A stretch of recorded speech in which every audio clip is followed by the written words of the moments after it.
Hello students, so today we're going to be working with slope. So remember from your readings that slope is defined as the change in y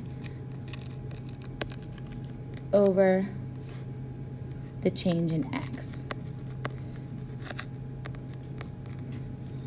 So the way you're going to do this is you need to find 2 points that are on the graph that you can easily tell what points they're at.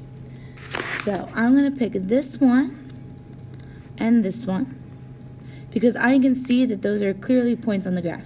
So this is at -1, 1, and this one is at 1, 2, 1, 2, 3, 2, 3. So now what I like to do is I like to draw what I call a slope triangle. So I go over and up so that way I can get to both of my points. So I went over 1, 2, 3, and I went up 1, 2. So my change in the y direction is this number right here because that's the change going up and down. My change in my x is this number right here because that's how much I went left and right. So that means the slope of this line is 2/3.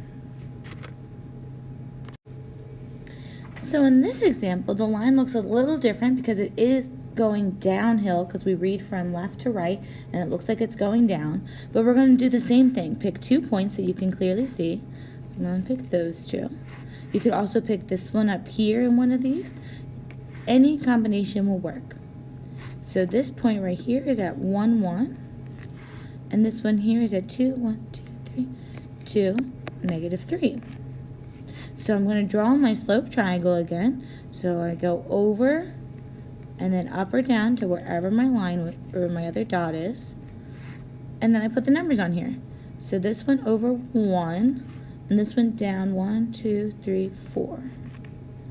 So change in y, that's the one that goes up and down, was 4, and the change in x was 1. Now be careful because just because you used 4 over 1 does not mean this slope was 4 over 1. As you read earlier, when it looks like they're going downhill, that means it needs to be negative. So really this slope is going to be -4. And I can get rid of the over 1 because we know that 4 over 1 is equal to 4.